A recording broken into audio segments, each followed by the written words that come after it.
Nation. Let's get it. Touchdown, Raiders!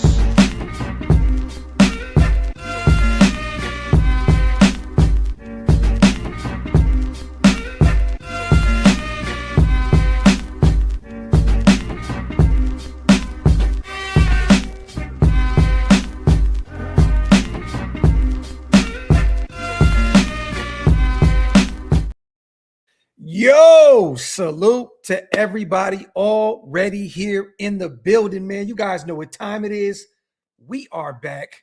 Welcome to the latest installment of the Graphk or Wasted Show. Or the Wasted Graphk Show, whichever way you like to slice it. What's up, brother? Good to see my brother. Hey, man, that hoodie is cold. Oh, appreciate you, brother. Appreciate you, man. You know, listen, I'm just trying to make sure that we set the pace when it comes to this drip thing, man. Salute to my brother, Mr. Wasted Talent himself. Salute to the greatest chat in YouTube history. As always, make sure you guys wipe them feet. Pay your bar tabs over at Wasted's channel. Also, hit that subscribe button if you guys have not subscribed yet. We're both trying to get to 2 new milestones, 30K, 20K. Without you guys, we cannot do that. So make sure to hit that subscribe button. It's free. It doesn't cost you a thing. We are already almost over 400 people strong. Salute to everybody also watching on Twitter. If you guys want to get involved in the chat, jump on over to YouTube, Raider Nation Unlimited, OLV Raiders Network. Doesn't really matter. It's all one gang at the end of the day, man. How we feeling, bro? I'm feeling good, man. I'm feeling good. And you know, it's so much news. It's like we can't stay away, bro. We got to jump on. Yeah. We got to. Yeah, I tried to take a day off today, and then the Kevin Stefanski news hit, and I was like, you know what? I don't stand a chance today. Then we're covering me and Hammer, the Indiana game tomorrow, Oregon game. I'm trying to stick to taking the weekend off, Saturday and Sunday. So hopefully, man, the Raiders calm the hell down after tomorrow. But no, I hope they don't. I hope they don't, man. No, facts. We love doing this, but sometimes, man, it's just like, God, man, it's just so much going on. But again, man, salute to everybody here in the building. As always, some news broke today, you guys. Raiders to interview Kevin Stefanski for the head coaching job. For those who are not in the know of who Kevin Stefanski is, he was just recently let go from the Cleveland Browns, 2-time coach of the year in 2020 and 2023. That is a very tough thing to do in Cleveland, but he has done it. Actually won a playoff game as well. I believe they beat Pittsburgh out there as well. But I believe, with that strong defense that they have out there, and also they did interview their defensive coordinator for the head coaching job in Cleveland today as well. That didn't work out before. It's him as the head coach. I know Stu has a lot to talk about in regards to that, and we'll get there sometime probably next week because Stu has a lot to talk about in terms of that. But he will be in the building today to meet with the Raiders brass. It looks as though it adds to the other names, the Matt Nagy's of the world, the Vance Josephs of the world. They'll be in Vegas today. So we have a 3-headed monster out there. The OC from Kansas City, Matt Nagy. Again, Kevin Stefanski, former head coach for the Cleveland Browns, and then defensive coordinator Vance Joseph, adding to the OC Clint Kubiak interview tomorrow. So the Raiders are doing our homework, and just also we interviewed Davis Webb yesterday. So there's no update yet, you guys, as to how that interview went. But he's a hot commodity. I see that he just interviewed with the Baltimore Ravens as well, the quarterback's coach for Denver. How are you feeling about Kevin Stefanski adding that name to the list? To be honest with you, you got to leave no stone unturned. But Kevin Stefanski's not my personal cup of tea based off of the way that he carried himself with Shedeur. You know what I mean? And then there's a lot of history with the Stefanski family. I remember, his father being the GM for the Philadelphia 76ers. Towards the end, and he had like he had some issues with Allen Iverson, right? So the thing about it is, for me, right, I don't want one of them kind of GMs that has that old school way of thinking where they don't like flamboyant players and things like that. You know what I mean? I think that there's room for that in every locker room, right? And I don't want to put this on Kevin Stefanski, right? But he's a guy that has kind of been given this mantra of a quarterback whisperer, and yet he was the guy who ran Baker out of town. Yeah, and Gabriel looked bad. Shedeur had an up and down performance this year. Deshaun Watson has been pretty much a shell of an old self, even before this last injury, which it looks as though he may be the guy again next year in Cleveland because of the crazy guarantees that they gave him. So, yeah. But look, I'll say this. Kevin Stefanski is a great offensive-minded coach. Okay, this guy has an extensive resume in terms of calling two-time, once again, AP Coach of the Year. This dude has done some great things. Learned under Kevin O'Connell out there in Minnesota. He went from an assistant to an assistant quarterback coach, or tight ends coach, running back coach. He did everything in Minnesota before he was named the head coach in 2020 at 33 years old for the Cleveland Browns. But again, he's been an OC. And again, yes, they had a rough year in Cleveland this year. But I like you said, that no stone is being unturned here in Las Vegas. He is one of the better, bright offensive minds that are available out there. I'm going to say this. I don't think the Raiders hire him. He is from Philadelphia. Keep an eye on the Eagles. If he does not get a head coach elsewhere, New York, I think, is going to be in the sweepstakes as well for him. Yeah. But honestly, if he doesn't get another a head coaching job, I can see him taking the OC job in Philly, where he's from. They need a new OC out there. They've struggled on the offensive side of the football. That would be a easy transition for him to go back home to Philly and right the ship out there. Yeah. See, the only thing is that I think that, Kevin Stefanski being in this coaching cycle, being the fact that there's not a whole lot of guys that are really hireable. Mm-hmm. You got guys like Vance Josephs where people are going to kick the tires on, but he's already kind of had his turn. Yes. In this league, I think it's kind of solidified that he's more of a coordinator. He's Wade Phillips. Yeah. He is that guy. He's the Vic Fangio's star pupil. Mm-hmm. And I only see a couple of people in this coaching cycle that are hireable, and Kevin Stefanski is one of them. Definitely. And I think that the Atlanta job, if Harbaugh doesn't want that one, might be one for him, because you got so many weapons down there, and they just had a defensive-minded coach in Raheem Morris. Yeah. I don't see them going that direction again. Mm-hmm. They kind of want to develop Michael Penix Jr. They want to maximize Bijan Robinson, Pitts, all those guys. That's right up Kevin Stefanski's alley. And when you talk about what kind of quarterback Michael Penix is, I think he fits his system. And Matt Ryan is working very closely with Arthur Blank, the owner out there, to identify the next coach. I can definitely see that. And look, Atlanta or Vegas, I think that Ashton Genty or Bijan Robinson will probably go for 2,000 yards on the ground, with Kevin Stefanski as the head coach, because this dude sure knows how to get the best out of his running backs, for sure. Mm-hmm. But we'll see how this thing goes. Again, this is an interesting name in this cycle. And again, another guy today, Mike McDaniel, let go out there in Miami, right? There was so many conflicting reports wasted about they were going to hold on to him. They moved on from Greer, the general manager, and now they moved on from their head coach. This is one of the brightest offensive minds in football. You know where he comes from. He comes from that Shanahan tree. And he's already gotten calls from Detroit already, from Dan Campbell and company, to be their OC. So interesting. If he doesn't get another head coaching job, which I do believe he will. I think that he will. I think he was, the Tua thing in Miami was really, really tough for him to deal with. And I think that he deserves another opportunity. I don't know if it's with us, but if he went to Detroit to kind of really right that ship since Ben Johnson is left, that would be phenomenal. Do you know what he would do with Gibbs and company and those guys out there in Detroit? It'd be nasty work. Yeah, I mean, it seems that way, right? But, if he ever wants to be a head coach again, right? Mm-hmm. He can go to Detroit. He can run it up. Yeah, right? He definitely can, right? That would help him get another head coaching job for sure in the near future.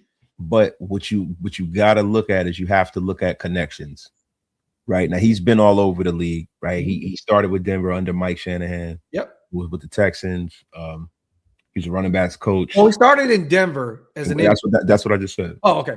He started under Mike Shanahan with the Broncos and stuff like that, and then he was with the Texans because I think he was offensive assistant with Kubiak. Mm-hmm. So there's that connection, right? Mount Lions in the UFL. He's been around. Washington Redskins. He is a guy that if you look at it, you know, him being under that Shanahan tree, Kubiak, more Shanahan guys, I can really, really see him connecting with Clint Kubiak and being like a dream team of play callers together, man. You know, he was up under Gary Kubiak. Yeah. Right. And when you start thinking about that, man, his concepts kind of align with what Clint's trying to do. Yeah. I can see him coming here, man. I really can. And I know that Detroit has a lot of talent, right? But if I'm a guy like Mike McDaniels, man, and we got the #1 pick, and we get to pick the quarterback that we like. Yeah. That we like. As an OC or as a head coach? As an OC. Okay, so that means I think a great head coach, if it wasn't QB, like you mentioned, would be Robert Saleh. They have the connection as well. He's a great leader of men. If you can bring in Mike McDaniel to be your offensive, you know, your offensive coordinator, we may be kind of cooking, man. You know, Robert can focus on the defensive side of the football. We may be onto something here. Yeah, I'm categorically against bringing in a defensive head coach with a rookie quarterback. Okay. I only like bringing in defensive head coaches when you already have an established rank and file quarterback. When you got a Matt Ryan kind of guy that's been there for a couple of years, you have the latitude to bring in a defensive guy because he kind of has things established. I just believe with Kubiak and Mike McDaniel, it'd be overkill. Well, you know, one guy has his playbook, the other guy has his playbook. I mean, they can definitely do some hybrid shit on the offensive side of the ball and kind of collaboratively do that offense. But again, there's kind of too many chefs in the kitchen. I don't believe so, because these are two guys who cut their teeth in the same system.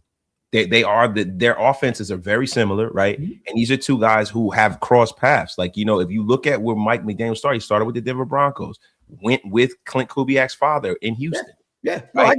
I get it. You know, I mean, there's a lot of happened since then. Yeah, but still, and even you know, him being with Shanahan, Shanahan's son, that Shanahan tree is strong. And I'm gonna be real with you. You know, I know, you know, familiarity breeds contempt at times, right? Yeah. But this is a guy that I can definitely see, man, going and really, you know, getting that autonomy from a guy like Kubiak, right? Like, because you look at it like this, right? You know, he was on that staff with Matt LaFleur, with Sean McVay, all these guys, Jay Gruden, you know, like that. Like, these guys have a lot of familiarity, man. Okay, well, we'll see. Do you think that the Raiders are sitting down tomorrow with Kubiak? His interview is tomorrow. Do you think they're sitting there and they're watching that Oregon and Indiana game together as a family and saying, "Hey, what would you like to? What direction would you like to go in, Kubiak?" Bro, it's just funny that it's Friday and the game is on tomorrow. You know what I mean? More than likely, he's going to be in the building. You know, during that game. I believe it starts at 4:30 Pacific time. I kind of like that he's in the building for that game. Yeah, well, bro, I think just like you said earlier to me, man, I think it wasn't a coincidence. Yeah. It wasn't a coincidence, man. Like, you know, a lot of, I think a part of the interview was seeing how they align on those quarterbacks. Yeah. Like that's an important part of all of this, man. Do you guys align? Do we align together? Or do we see the same things? Right? How are we all gonna like? And I think that's why it's so great that the Raiders are walking down the hill, they're interviewing everybody. No, because it has to be, yo, man, look, we understand what your resume is, right? But say, for instance, you know, they see things exactly the same way as Davis Webb. Yeah. Right. That's a huge, huge plus when you start talking about who you're going to hire and who you're not. Like, they have to, like, and I think the part, like, the problem with the Raiders over the years is that when it comes to our coaching staff, our roster, a lot of different, you know, components of our team, people are not on the same sheet of music. You got to get a group of people to move in the same direction. The leadership has to be solid. Yeah. And I think that's really been the biggest problem for the Raiders. I'm telling you right now, like, I hope that these guys align, because you know why I want Kubiak? And just like I said, I want a head coach that has his system. And as long as he is here, his system is the system that is dominant. Yeah. Well, again, you guys, salute before we get to these super chats. Salute to Albert Breer. He put it on Twitter earlier. The Raiders are interviewing Chiefs OC Matt Nagy today, ex-Browns coach Kevin Stefanski today, and Vance Joseph for the head coaching job as well today, per sources. And then again, the big fish tomorrow, Seahawks OC Clint Kubiak interviews tomorrow. And again, we already met with Davis Webb And it looks like he is pretty much in kind of high demand right now. He also interviewed with the Baltimore Ravens today. So something to keep an eye on moving forward. But again, Kevin Stefanski, I know a lot of people didn't think that we were going to bring him in for an interview. Again, like you said, I got to echo the same sentiment. I love that Brady and Spytech are doing their due diligence. They're bringing in everybody. It doesn't make any sense. I know that. I mean, don't leave any stone unturned. It doesn't make any sense to do so. And again, this guy he's a hot commodity right now. He has an interview lined up with the Giants, the Tennessee Titans. Again, a 2-time Coach of the Year. So we shall see. If you're a betting man, where do you think Stefanski ends up? I got either the Giants. I think it's the Giants if they do not bring in Harbaugh. Who do you got? I think it's the Giants if they don't bring. He was the first person that they interviewed. He was in Newark Airport on Monday. Yeah.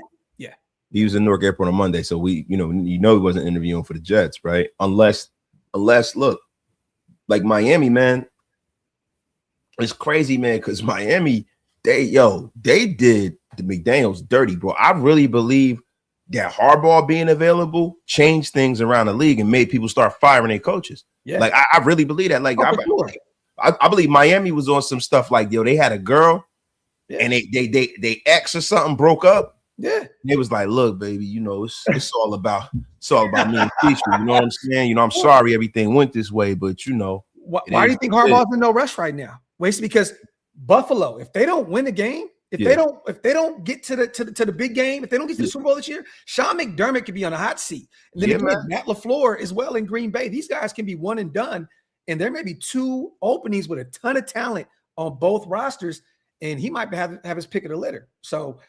We shall see. Salute to my guy, Willie D. Love the content, my dude. Hyped about Mendoza. He seems like the perfect, most Brady-like quarterback I've ever seen from a preparation standpoint and elite leadership. Salute to my guy, Willie, man. Appreciate you, brother. This is Factory Outlet. Salute to Ryan.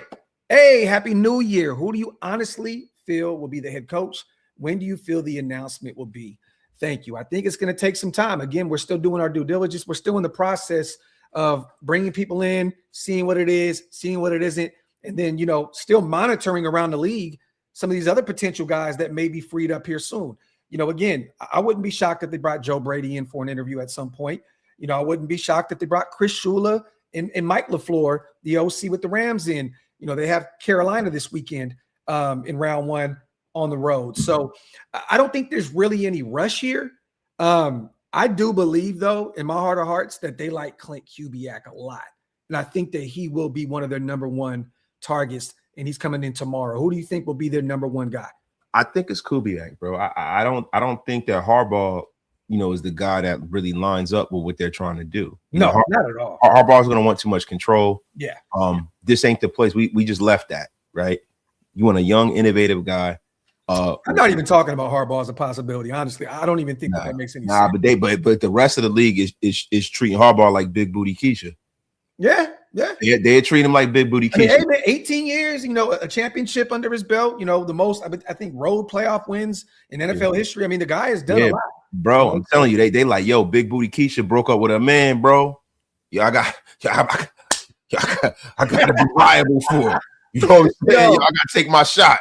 Gotta take my shot. Big Booty Keisha out there. You know what I'm saying? I just hope the Spytech company just kind of resist temptation from this, if there is any, and just say, let him go to a more established situation and let's go through this rebuild the right way. Because again, you bring in Harbaugh, you're skipping steps in this whole thing. Because again, he's a special teams guru, right? So he has to bring in a DC with him, has to bring an OC with him. Regardless, we're going to do that anyways. But again, there's just a lot more to that situation. I think he would want to go to a more kind of ready situation. Again, I think he's waiting for Buffalo. I think he's waiting for Green Bay.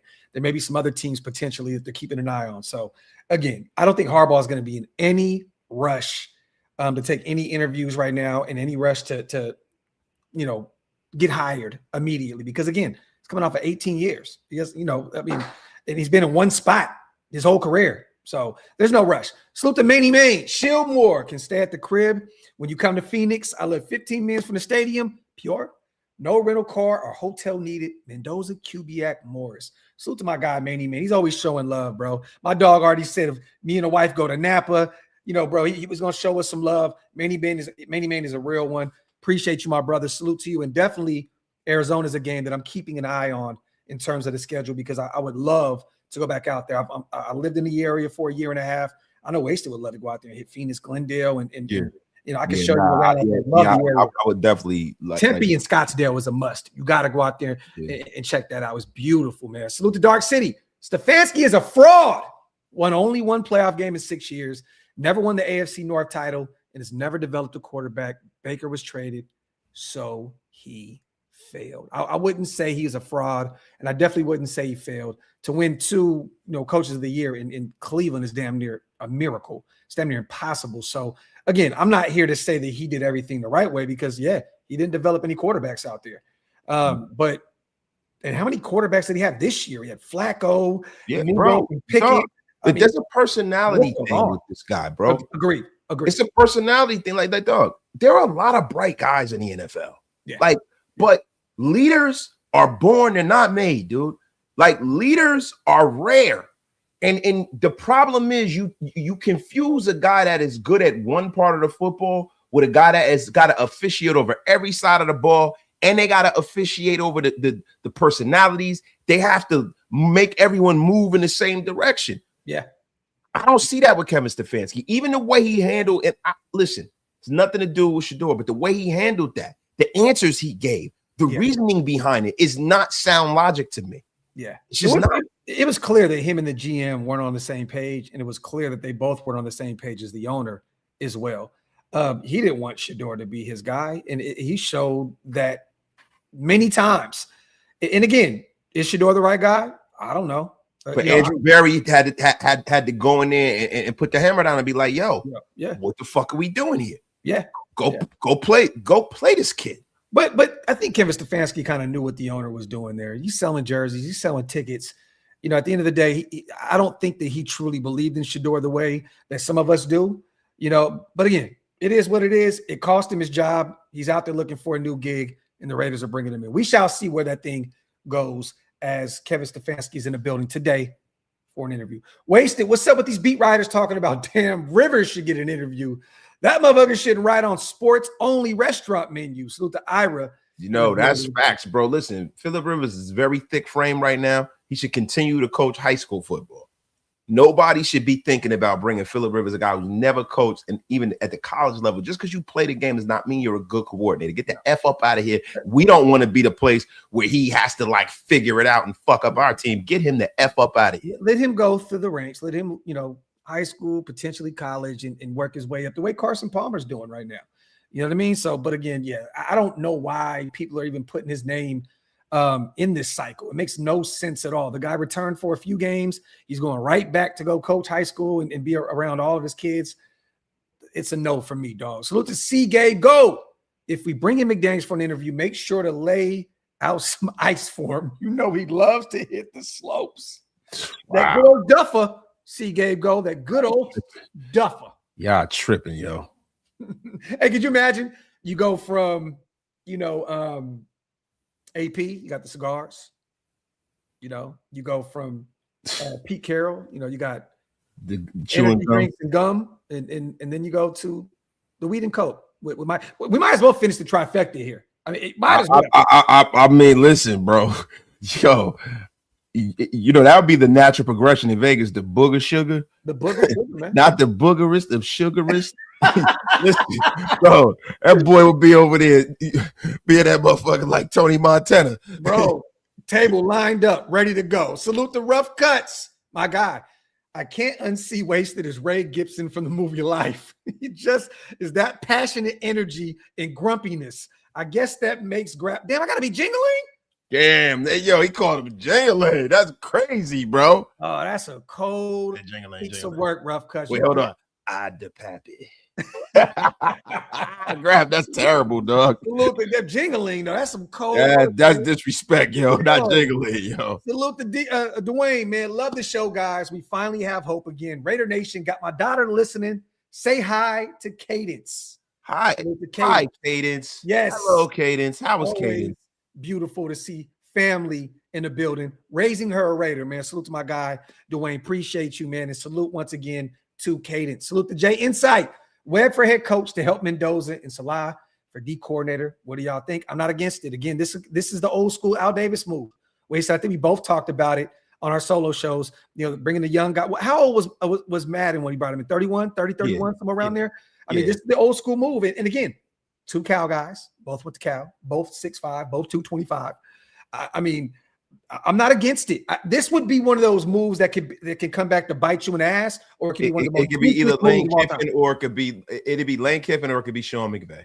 There you go. Right. So, but the thing is that 50-50 shot is not one that I am trying to take. Like look at Sean. Like Sean McVay was born in like 1986, bro. Yes. He's been a coach a long time. Like Sean McVay, like so let's look at it, right? He was in 2008, he was offensive assistant. 2010, he's offensive assistant with the Redskins, tight ends coach. And then in 2017, he got hired as the fucking head coach of the Rams, bro. Yeah. He's the youngest head coach hired in NFL history. He's 30 years old. And he's the youngest head coach to get there at 33. Yeah, man. And he's the youngest to win it at 36. Like, like the guy was a coach at 30. So this is either Sean McVay or this is Lane Kiffin, bro. Hey, Insight. I don't think Salah takes a defensive coordinator job elsewhere. He'll remain with the Niners. Yeah. There's no reason to move on and go elsewhere for a lateral move. He's already comfortable there. They're doing okay. I mean, I know the defense has been really bend or break recently, and they've been giving up a lot in the run game, but they're missing Fred Warner. They're missing Bosa. You know what I mean? They dealt with some injuries, and they still found ways to win ball games out there. I don't see him leaving Shanahan to take another defense. Look, he already turned down to be the highest defensive coordinator paid from the Raiders this past offseason. So I don't see him moving unless it's a head coaching spot for him personally. Salute to my guy, LV Maximus in the building.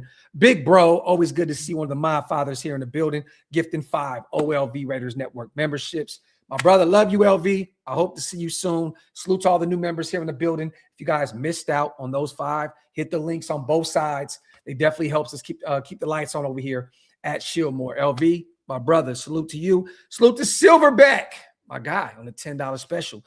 Flores is often mentioned as a head coach, but could be the odd man out. What about him as DC with Kubiak after their year in Minnesota, given the Raiders' defensive state? Is Vegas an appealing spot for him to build? I do. You know what, man? Let me say this. Do I think that Flores is going to get a head coaching spot? No, I do not. Again, all that stuff that happened with the NFL, you guys, he's definitely been blackballed from several situations. Again, he's a popular name in this cycle. I know that he went out there to interview with Baltimore, which I think would be a great spot for Brian Flores to go out there and turn that defense around, because, if that defense showed up, Baltimore has one of the better teams in football. But again, I would love him to be a DC. That would be great. But I don't know if he would prefer to leave Minnesota to take a lateral job. I don't know if Minnesota would probably block him from that. I don't know. I mean, what do you think, Wasted, about him potentially taking a DC job in Vegas? It can happen because I don't know if he's still under contract out in Minnesota, right? Isn't his contract up? Let me see. I'm going to look that up. Right. So this is the thing, man. There are 3 teams that he's suing. And the thing that you have to realize about the National Football League is technically a free agent. Yep. So he's technically a free agent. So he can make a lateral move, right? Yeah, so I don't see Brian. It's going to take a lot for him to get a head coaching job, because you got to understand something, right? You guys ask why the Raiders, right? It's because Al Davis used to sue the league all the time. Mm-hmm. And when you're suing the league, everybody as fans, you look at the league and you say he's suing Roger Goodell. Yeah. That's not who the league is. You know who the league is? It's the other owners. Yes. Like Roger Goodell gets told what to do. He doesn't tell them shit. They tell him what to do. Mm-hmm. All he is that's why most commissioners were the head lawyer down at NFL Legal. All he is just a figurehead lawyer for the rest of the owners, the broker deals and stuff. He's just a lawyer. The broker deals to sit down, and then he brings everything back to them. And hey, what do you guys think about this? What do you think about that? He's like almost like the agent to propel the brand forward. So the thing for me is that if you got owners that are in the league that are going to court because he sued them for discrimination, they got to play the game. They got to let him get hired. Some teams will go outside of it, be like, yeah, you could be the defensive coordinator, but it's going to be rough for him to get a job, bro. It really is. And the Ravens might be the team that he gets. It's either the Raiders or Ravens. I don't see any other team taking that chance. Yeah, no one else, because he's suing the Giants, so he ain't getting that one. Yeah, he's suing Miami. He already coached there. That's the crux of what happened. He's not getting that one. possibly Atlanta, right? But you know, I mean, they're going to go with an offensive-minded guy down there. Yeah, and that's the reason why I said, because it's Raheem Morris all over again, and then maybe Arizona, because they could be left at the altar, you know, not getting what they want. And I think they go defensive-minded guy in Arizona. I really do. They might, but like, you know, this is the thing, right? They're also in a situation where they're in flux. They don't know what they're going to do with Kyler. Yeah. You know, they got a lot of offensive talent out there. They might have to run it back. They're probably going to have to, right? So, but the thing is, you got Marvin Harrison. You got one of the better tight ends in football, probably, you know, just almost right behind Brock Bowers. Right there with Brock Bowers. So their weapons are on the – they got some weapons on the defense side of the ball. Their weapons on the offensive side of the ball. Yeah. So they're going to try to go offense too. So I think he might be left at the altar. He might have to be a defensive coordinator at this point. Okay, we'll see. Salute to Silverback, man. Appreciate you, brother. Salute to Soul Chef in the building with the $10 special as well. We got a lot to talk about, you guys, so stay tuned. And again, make sure you guys wipe them feet, man. Pay your bar tabs. Hit that subscribe button if you guys are not subscribed yet. Hear me out here, group. Nope. You already lost me. So, GM. Come on. Oh, my God. Okay, now he's trolling. Paul Gunther is DC. Todd Downing is OC. Bet you thought it wouldn't be worse than 2025. Keep Brennan, too. First overall, 27 and 28. That is disgusting, Soul Chef. I wish you would have kept that $10. You wasted 30 seconds of my life, kind sir. Disgusting word. I tell you what, man, it sounds like music to my ears, man. You imagine, man, me and Josh McDaniel in the room, man. That'd be nasty. Yeah, yes, it will, man. Yeah. I'm telling you something. It not the same reason you think so. But. Yeah, man. That's the reason why you guys all think, man. I'm telling you right now, man, might be like a Diddy party, man. Of offense. Salute to our baby guy. Oil and X's and O's. Rooted in the. I want to share this real quick as well. Again, you guys, we talked about the coaches. I wouldn't be shocked again if we brought in Mike McDaniels for an interview. Why not? There's no reason not to. I mean, again, bring everybody in during this cycle. At least pick their brains, see what may be out there. There's no reason for them to not bring in every single candidate. I don't think for once that Matt Nagy is a guy that they're going to hire. Don't think for once that Vance Joseph is a guy that they're going to hire. They're doing their due diligence. There's going to be a few more names that we're going to probably be puzzled by. And but it is what it is. Yeah, but you got to fill out the staff, right? Yeah.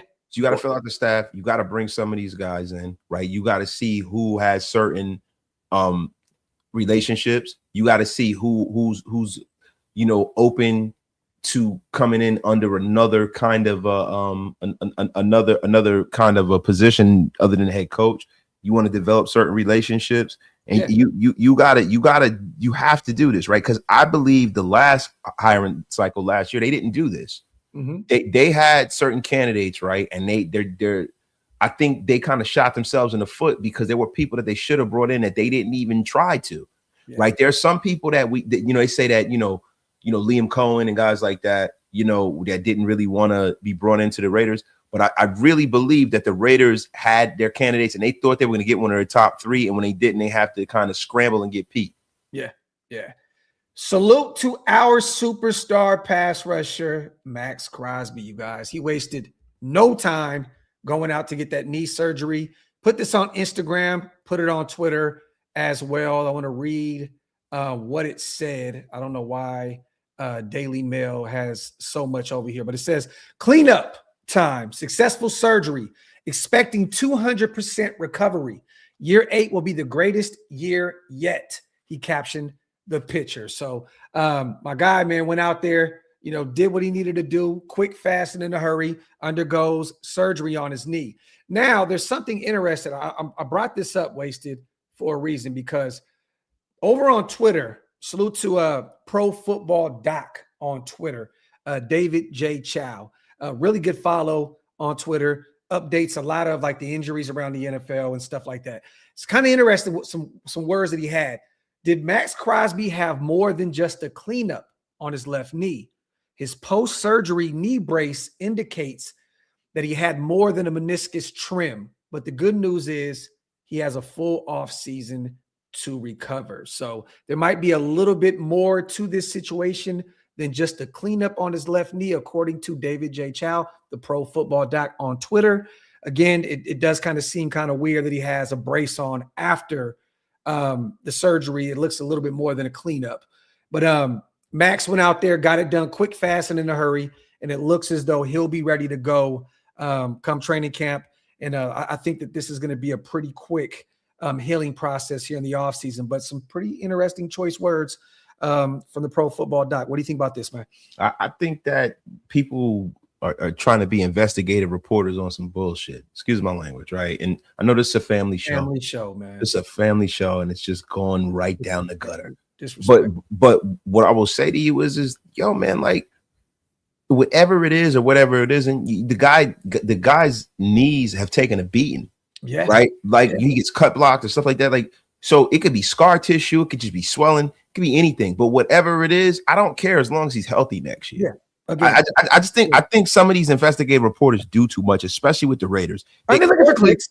They're looking for clicks too. Yeah, they do too much. It's always some nefarious reasons behind everything, or there's always some secret behind the secret. Maybe he just went in and did what the hell he said. And I like what Silver in fact said, though. He said, I had a meniscus trim and there definitely was no brace post-operation. So, I mean, there may be something here, but at the end of the day, there's still plenty of time for him to get right. So I just love that he waited no time. You know, we seen the whole Christian Wilkins situation and how that played out. Look, our superstar is saying, look, you want to sit me for 2 weeks? Right when the season's up, I'm going to get this done immediately and it's right back to work. So I'm happy that he chose to do this, regardless if, you know, there's more to this situation than it doesn't really truly matter because, again, he has a ton of time to get right before week 1. Salute to Silver. Silverback, man, I got my guy again here with the $5 special. My fantasy football coaching staff, Kubiak, Webb. I would love that duo. Love that pairing.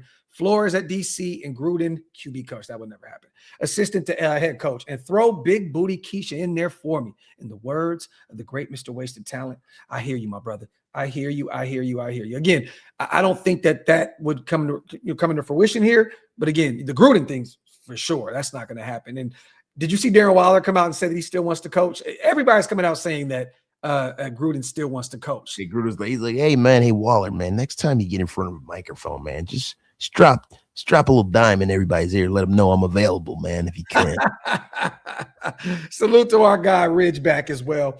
Maybe $1 million athletes have extra precautions post-surgery. Yeah, it's like, yo, these guys, like, yo, stop trying to, like, everybody wants to freaking be Woodward and Bernstein. Like, just fucking post that he had his knee cleaned up and moved the F on, man.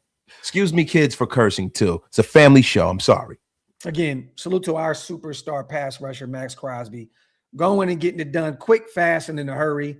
And then, you know, we'll see him getting prepared here probably in the next month or so for the upcoming season. We have a lot going on this weekend in terms of potential other candidates that may be available here soon. Wasted.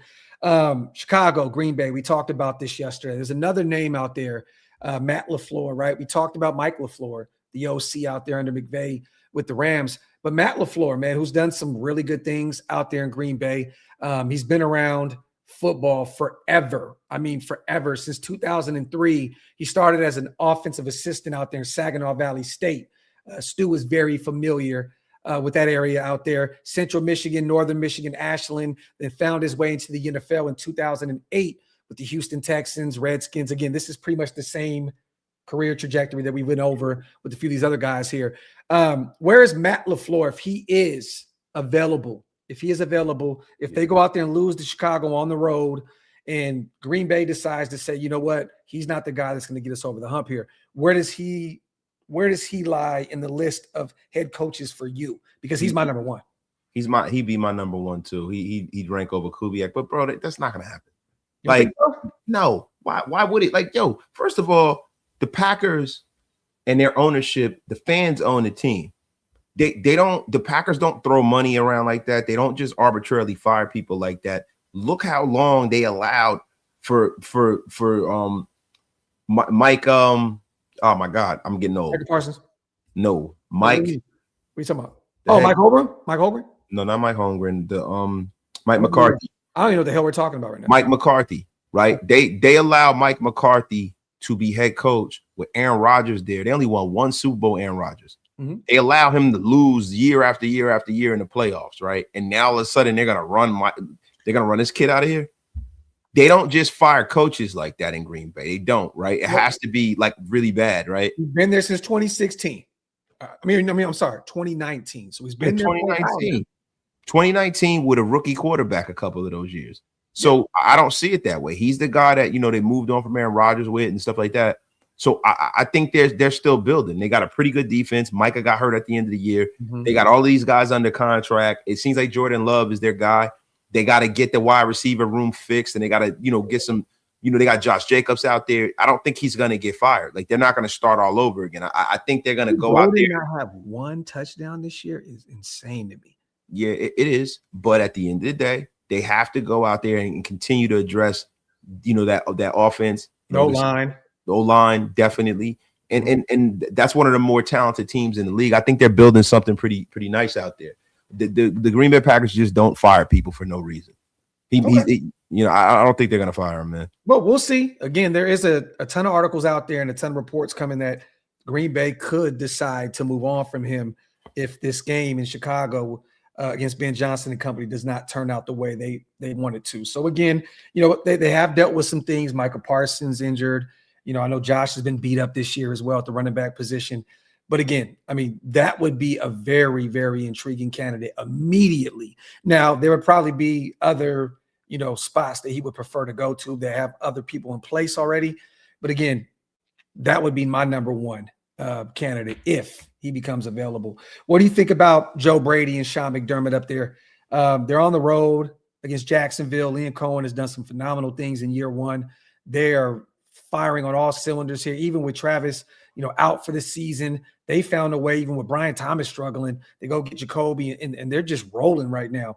If Buffalo loses in round one on the road to Jacksonville, do you think there's going to be some change with McDermott and Joe Brady on the way out?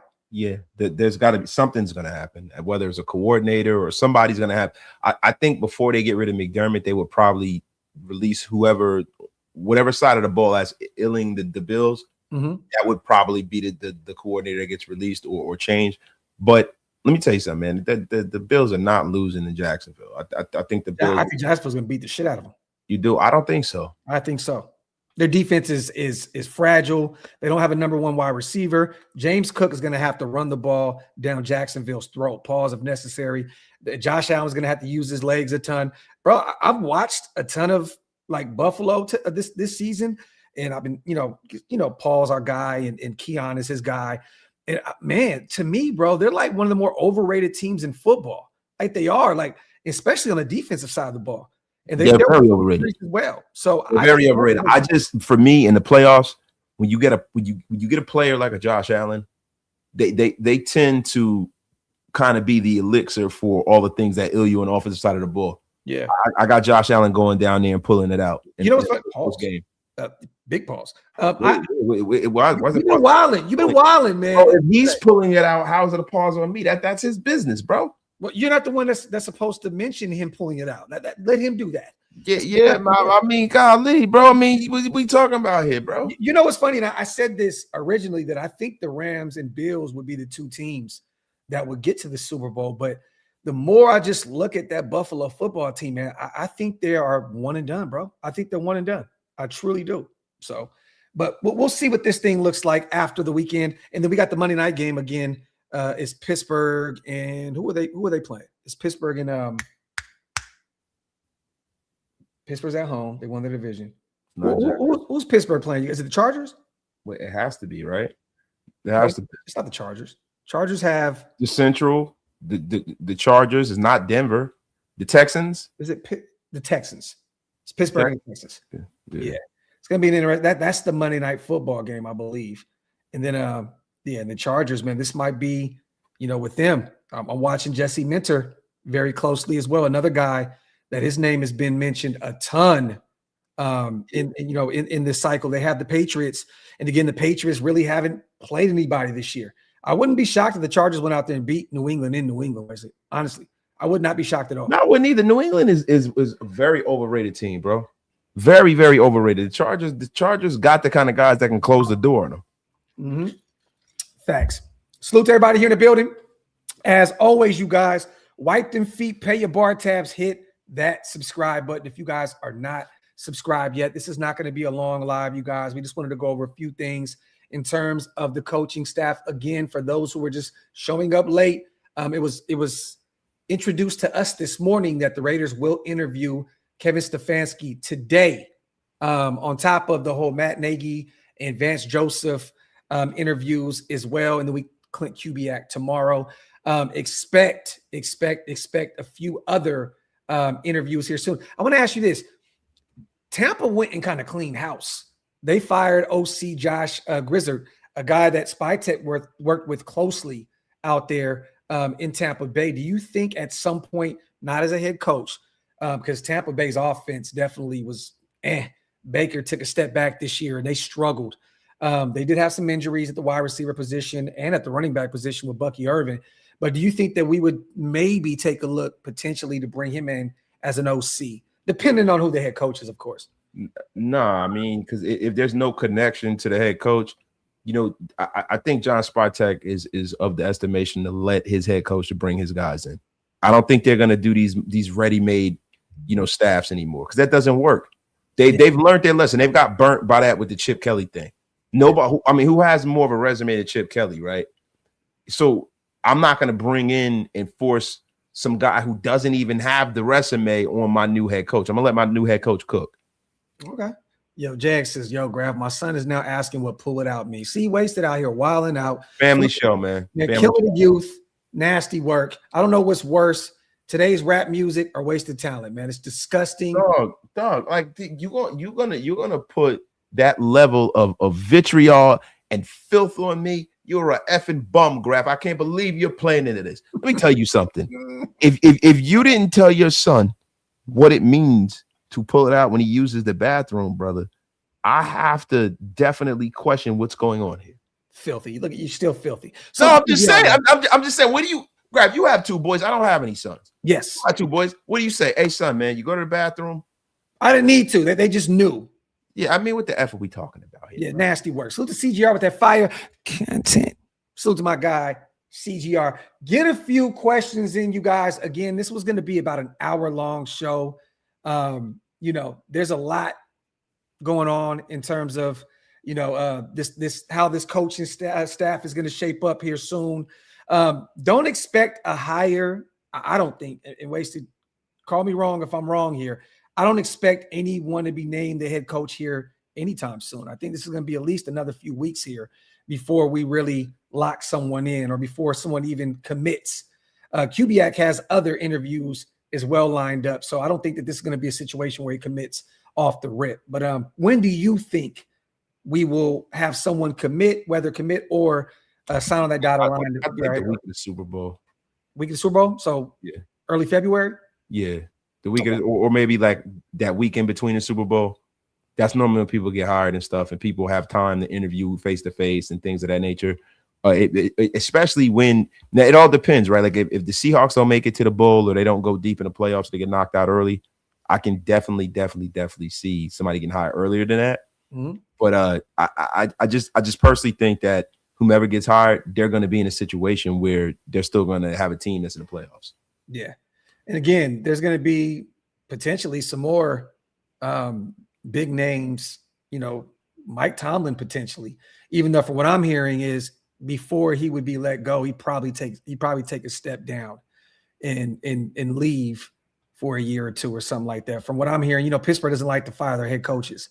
So it may, this may be a situation where if they're one and done out there in Pittsburgh and they can't get it done against the Texans on Monday night, that he may step down and they may move in another direction. So there's going to be a lot of a change at the head coaching position for a ton of teams going into the 2026 season. So stay tuned, you guys.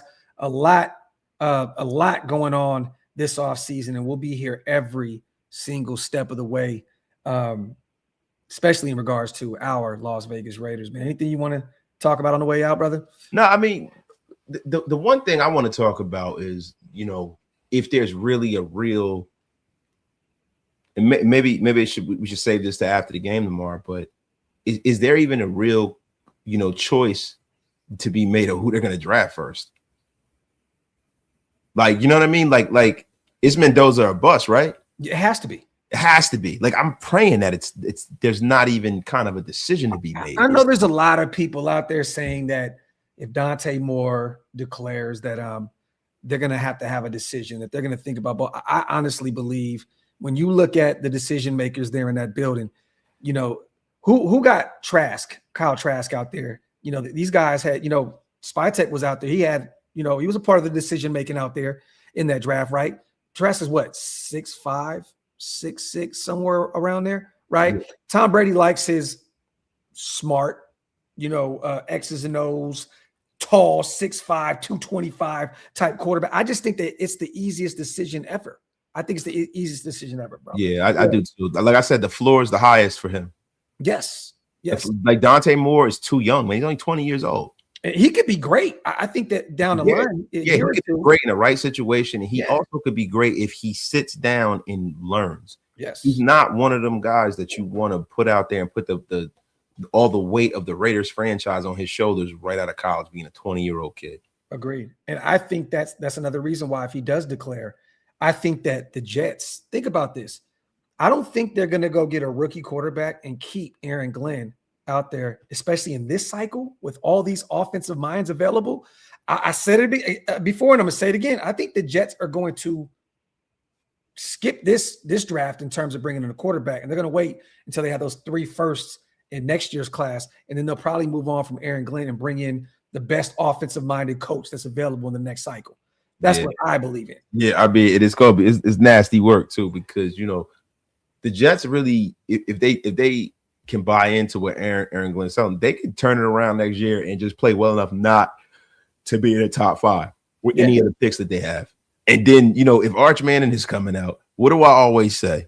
If Arch Manning is coming out and he gets better than he was this year, right, and he rounds into being close to what his uncles were, bro, you can't trade 5 first-round picks for that. Nobody's going to want to play ball, right? And then when you get Nico Lavamale and all these guys, Lenore Sellers, if Lenore, they call Lenore Sellers baby Cam Newton. Yep. If that's what the case is, bro, nobody's trading up with y'all if y'all not in the top 5. So the Jets could be sitting there stuck drafting safeties and linebackers and linemen next year with all those draft capital. It's going to be nasty work, man. Gotham City, I don't see it right now, brother. Do you see the article? I don't see the article, right? I'm looking right now. Salute to our people over at RaidersWire.usatoday.com. I'm looking. It just says Raiders can afford to take Davis Webb, 2025 season ballers and busters. I'm not seeing. Okay, here we go. I found it now. Salute to Levi Damien over at Raiders Wire. I'll bring this up. We'll go over it. I got you, Gotham City. Before we get out of here, we'll definitely do that. Salute to Christ is King. Do you truly believe in the depths of your soul, think Mendoza is the right answer? Does he have what it takes to bring an organization back to relevance? I do honestly believe that he has everything it takes to bring us back from the trenches of hell. I'm not saying that Mendoza is going to come in and be the best quarterback in the NFL. I'm not saying that by any means. What I'm saying is I believe that he could come in and stabilize this organization, be a top 10 quarterback for the next decade, and represent the silver and black the right way. He's you know, clean cut, you know, smart, religious, football, like nerd. Like I really, truly believe that he can, especially if we bring in the right guys. You know what I mean? So I think that Brady's going to work with him a ton. I think that Spytek is going to work with him single-handedly. You know, the reports were coming out. He was doing that with Genty and some of the other guys. So I think we have the right brass in the building right now. And then with the coaching staff added to it, I think that he can be that guy. I really, truly do. No, that's fact. That's a fact, bro. And bro, you know, look, I'm just at an estimation where like they can't get this wrong. And sometimes making a safer pick is better for the Raiders. Mm-hmm. Making it safe, like, because this is a we want to get back to greatness, but you got to get back to respectability before you get to greatness. Yes, fact. You can't skip the line. Again, you know, you may have 1 year where you go out there and play out of your mind like the Commanders, and then look what happened the year after. They came right back down to reality. You want to build sustainable success. The Commanders went out there, went to the NFC Championship, and then became the oldest team in football and hit the bed. So we need to build that sustainable success. So, all right, this is the article that he was talking about, ranking free agents by re-sign value. Well, this is pretty easy here.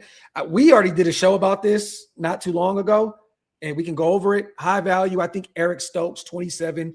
This is definitely one of the only players that I'm bringing back here in this class. I think he deserves a new deal. He was really healthy this year. I think he only missed did he miss? Was it one game? He was dealing with some type of injury. I believe he was on the injury report for a week or so. He only missed one game. He was very durable. He played very solid. He was a solid pickup for not a whole lot of money. Yeah. Salute to Eric Stokes, man. He kept one side of the field pretty clean all year long. So I agree with that. Moderate value. I'm not bringing back Dylan Parham at all. I think that this coaching staff lost him and his agency a ton of money in free agency because we know the guard market value is insane. And I think that Dylan Parham, who is, a middle of the pack player, I believe he's going to lose a ton of money because of he's losing millions. Yes.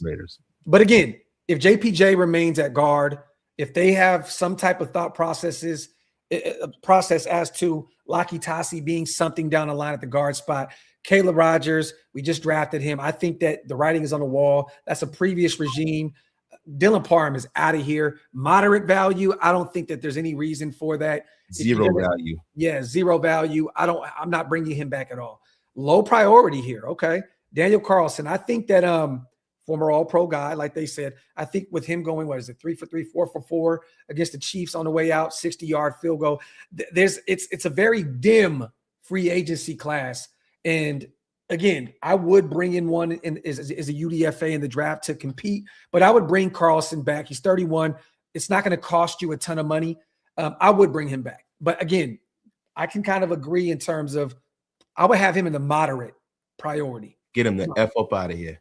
Okay. Bobin Warrior, low priority. I mean, he's a long snapper. I don't really, whatever. Landon Roberts, low priority for sure.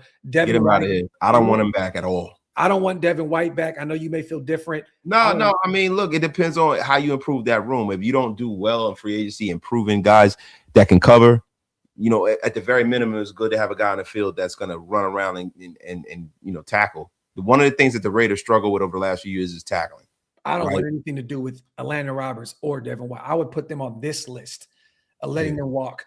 Malcolm Kuntz, again, if he is willing to accept a 1-year deal just because of the year, he's been kind of coming to his own. These last the last few weeks of the season, you can tell he's starting to get healthier and he's starting to get a little bit more out of his brain, out of his own mind, and out of his own way. I would bring Kuntz back on a 1-year deal. I don't think that any team is going to go out there and pay him a shit ton of money to be their number 2 pass rusher and be a starter after the year that he had. Think about this. I think that Tonka Hemingway had as many sacks as Malcolm Kuntz did this year.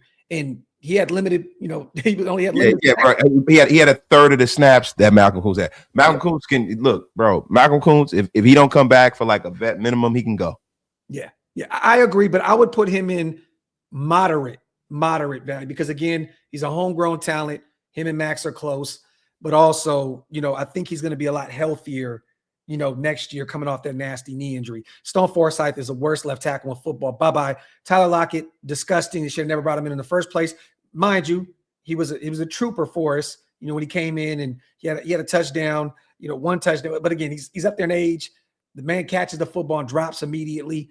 It seemed as though every time he got hit, he damn near almost died. I don't want anything to do. He was like almost like a damn slot machine, bro. Yeah, facts. Jamal Adams, bye-bye, 1 and done. Ian Thomas, 1 and done. You have Mayer, you have Brock. I don't think there's any reason to bring him back at all. Lonnie Johnson, bye-bye. Darnay Holmes, bye-bye. Raheem Mostert, no way, no how. Kenny Pickett, absolutely not. Zamir White, it's time to let the Mr. North-South runner go.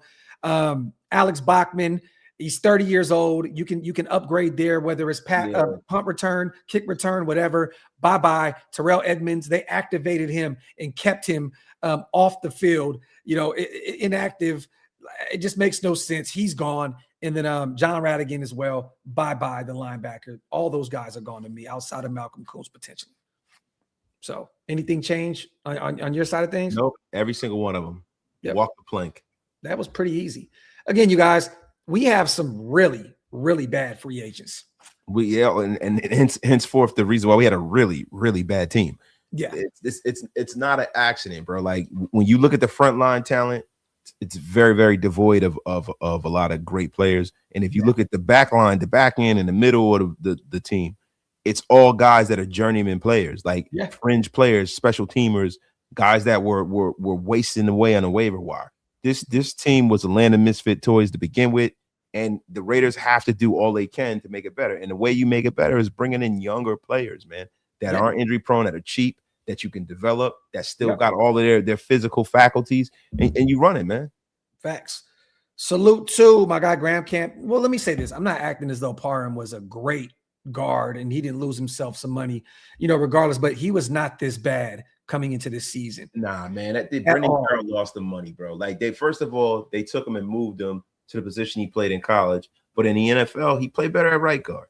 Yeah. Should have left him where he was and allow him to whatever technique Brendan Carroll was trying to pretty much, fucking hold this team hostage with, it didn't work. And it is absolutely time for the Raiders to move on, bro. Yes. Absolutely, bro. We're getting young. Let all these vets go, and let's keep it moving. And salute to my guy. Yeah, 30 minutes until Ole Miss in Miami. So I'm gonna get over to the cigar lounge here in a second. Have me a couple drinks, smoke me a stick, and definitely watch this game. This is gonna be a fun one. Salute to everybody here in the building. As always, we appreciate you guys so much. Again, just a few updates, in terms of our Raiders and the vacancy for the head coaching position. There's going to be some more intriguing names that pop up here soon. But in the meantime, you guys, again, we have a few names coming in that I don't think people should I've seen people kind of losing their minds over Vance Joseph and Matt Nagy. It's like, dude, they're doing their due diligence, you guys. Let them interview these guys. Everybody needs to stop Monday morning quarterback in the process. Yes. Maybe they might be bringing them in to see whether they want to be coordinators. And then the thing about a guy like a Matt Nagy. I'm not a huge Matt Nagy fan, but he's been under Andy Reid all of these years, right? Mm-hmm. A guy like Vance Joseph, he must interview very well. He's a damn good defensive coordinator. Just bring him in and see. Maybe there's some coaches that in sports history where they had one job and they did terrible and people wrote them off and they came and went on legendary runs. Joe Torre and Bill Belichick being two.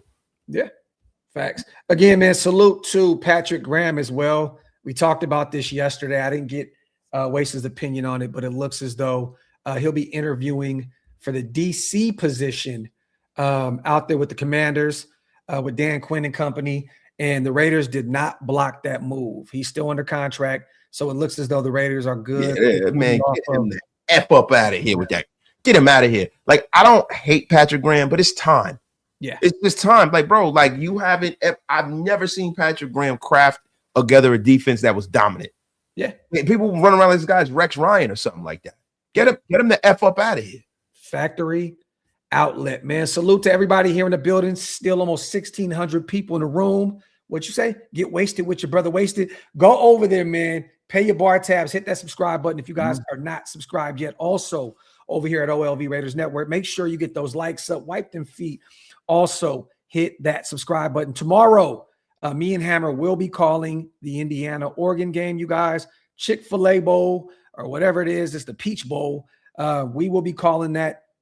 This is going to be fun because these are the two quarterbacks that the Raiders could potentially be looking at here at the number one spot. I want to ask you on the way out here, Wasted, if Fernando Mendoza gets outperformed tomorrow, Oregon beats shit down their legs, and Dante Moore has an insane game, right? Indiana beat them this year already once. But if Dante Moore goes out there and shines and he declares, what are you looking at? Is it Fernando Mendoza or bust with the Raiders?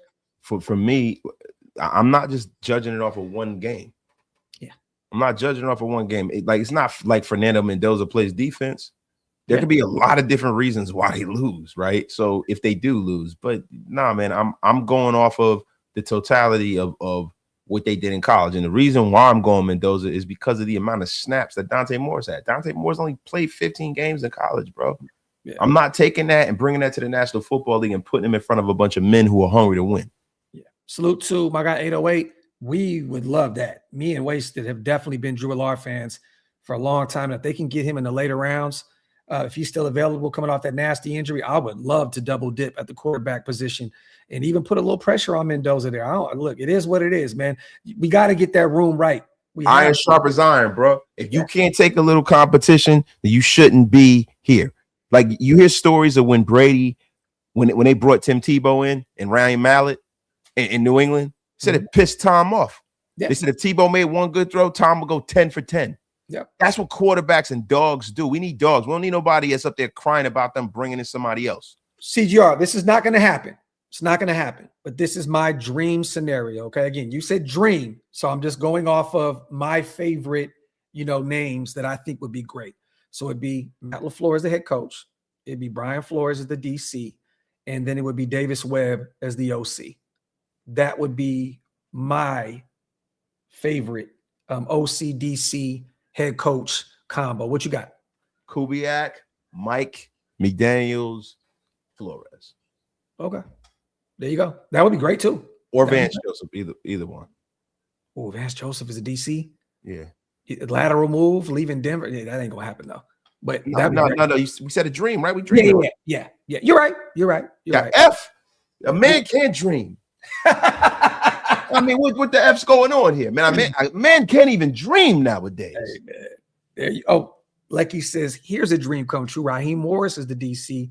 LaFleur is the head coach. Kubiak OC, which is not going to happen. My Jersey brother, Raheem Morris, that's also a dream. You have everybody youngry out there. We know one thing: he's very good with defensive backs. Yes. You have a damn good secondary. Yep. Darian Porter will be a Pro Bowler in no time with Raheem Morris as our DC. And bro, I just fuck with us having somebody named Raheem coaching us. Yeah, man. We radio Raheem, bro. Like we got to go get the rings and shit. Yeah, the defense. Yeah, man. Wait. Yeah, defense or offense. Yeah, like. Listen, when the offense comes, the defense stops it. You know what I'm saying? It's something like love hate. Yeah. Or hopefully, he won't wind up being Raheem from Juice. I heard you told the cops I killed Raheem's dead. Yo, Raheem's dead. Yo, salute to GA too.